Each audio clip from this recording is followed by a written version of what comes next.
Maayong hapon kanatong tanan mga igsoon ko diha sa Ginoo. Karong hapon na maghisgot ta og mga kaayuhan, mga padasig sa matag usa kanato. Kina bitaw sa atong mga inistoryahan bitaw natong mga igsoon sa atong mga pinulungan nga atong magawas sa atong mga ngabil, bantayanan gyud kaayo na. Magbantay ta mga igsoon nga sa panahon nga mugula sa atong mga ngabil, sa before nato na ipagula, ilitok sa atong mga dila ang mga pulong nga manggula diha ato sang nahunaon kung wala batay tawo nga nasakitan diha. So magbantay ta diha nga bahin mga igsoon. Kay usahay magpatuyang rani ang atong mga dila, magpatuyang rani og litok ang mga pulong nga manggula sa atong mga ngabil.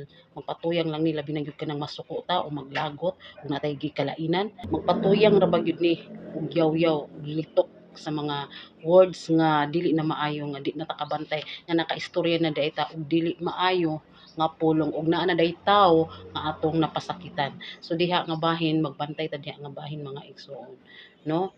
Og likayan nato ang pagpangdaot, no, pagpangdaot sa atong isig katawo, sa atong labi na gyud sa atong igsoon nato diha sa church o sa bisan asa sa mga silingan nato, no, mga kaila higala. So likayan nato kay Kristohano naman ta mga igsoon. So kinahanglan mabinantayon ta sa atong mga pulong nga mugula sa atong mga ngabil. Kinahanglan na anay kontrol, kinahanglan na nga kontrolon nato kung unsa man ang naasa ato ang mga ngabil. So usahay dili man gyud na malikayan mga igsoon no, makalitok gyud ta og dili maayo sa atong isig katawo og natay mapasakitan. So kanang nga mga bahin kinahanglan sensitive ta diha nga bahin. Kinahanglan nga ato gyud nang huna-hunaon o kung na buhat man gyud nato naman gyud nabuhatan sama ni ana nga nakapasakit ta o pagbati sa uban pinaagi sa atong mga pulong, duolo nato sila mga igsoon, duolo nato mangayo tag pasaylo, no? Mangayo tag pasaylo kay dili baya lalim kung kitay hinungdan sa ilang kasing-kasing nga naguba.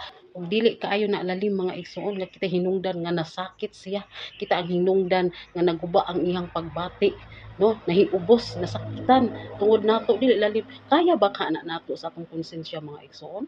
Kaya ba? Kung Kristohanon ta, di ba? Murag lahi urag lain gyud sa akong pamati mga igsoon kung Kristohanon ta unya nagbuhat ta sa ingana. So kinahanglan manggod ang usa ka Kristohanon ah, sa words pa lang magbantay na ta nga dili ka mapasakitan kay gugma man ta diri, no? Gugma man ta diri, so ipairal gyud nato ang gugma kay kung once nga ang gugma to ipairal mabinantayon gyud ta sa mga words sa atong mga action sa atong mga lihok, no? Kay wala ta kabalong mga igsoon, adunay tawo tang nasakitan pinaagi sa atong mga pulong o pinaagi sa atong mga action, pinaagi sa ato ang mga sa atong mga gipangbuhat diha nila nasakitan sila. So napoy kanang nakapasakit ka sa intentional gyud kay nga imo gyud siyang pasakitan kay nalipay lang gyud ka nga pasakitan siya nga ganahan lang gyud ka magtan-aw siguro nga masakitan siya. Napoy uban nga dili intensyon, wala gituyo, no, wala gituyo. Kini gyud ang worst gyud, kining tinuyo nga intensyon gyud nimo nga pasakitan. Mga igsoon, magbantay baya ta ana mga igsoon, kay ang tawo nga atong gipasakitan wa ta kabalo nga duol di na sa Ginoo, close di na siya sa Ginoo.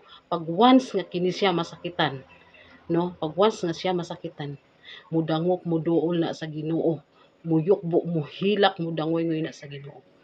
Nagingon ang pulong sa Ginoo, pamation sa Dios ang iyang mga hilak o pamation. So pag once nga masakitan na nagmaayo nga dili na kaya bation, dili na kaya sa iyang dughan, dili na kaya niya dumalahon nasakitan nagmaayo ang iyang pagbati naguba na, no, tungod sa mga nadungog nga mga istorya, tungod sa mga pagtamay, tungod sa mga pagbutang-butang, tungod sa mga paglutos nga hinlabihan gayud nga imong gibuhat sa iyang kinabuhi nga wala giguba na gyud nimo ang iyang pagkatao. Bantay ta ana mga igsoon. Kay pag once ka na muhilak na sa Ginoo, magpalaban na sa Ginoo mga igsoon. Diha ang kakuyaw kay ang Ginoo mulaban baya gayud ni anang tawhana. Pag once ka na muhilak na magpatabang na sa Ginoo, magpalaban na sa Ginoo. Labanan gayud na sila sa Ginoo mga igsoon. Mao na pag ang Dios nay mulaban, ang Dios nay manimalos, delikado. Magbantay ta ana mga igsoon kay base ang imong gipasakitan close sa Ginoo. Wala nga bantayanan ang atong mga kinaiya. Ang gugma spread love para dili nato mabuhat na. Di man siguro lisod, higugmaon nato ang atong isig katawo. Bisan pa gani giingon ni Jesus, higugmaon nato ang atong kaaway, no? Higugmaon natong kaaway. Lisod, yes, lisod. Pero tungod sa ngalan sa Ginoo nga atong gialagaran, tungod sa gugma sa Ginoo nga iyang pong gipakita nato, kaya nato nang buhaton, mga igsoon. Para pud sa atong sarili, para pud ma-safety ta, dili ta makasala diha sa Ginoo, buhaton nato nang tanan. Una nga spread love, istorya ta mo deklara tag mga pulong nga mga maayo bisan pa sa mga tawo nga nagpasakit na to, ideklara ang blessing para nila. Ayaw pa ni manos, hilom lang diha sa Ginoo. Kaing Dios mag-uban kanatong tanan. Muna magbantay ta sa matag pulong nga mugula sa atong mga ngabil. Kay ang Dios nakakita ana. Kit-an ka sa Dios niya na mga igsoon. Muna timan-an nato. Nakit-an ta sa Dios bisan unsa ka gamay nga atong gibuhat sa atong isig katahom. Kita na tanan sa Ginoo. No na mga igsoon. God bless.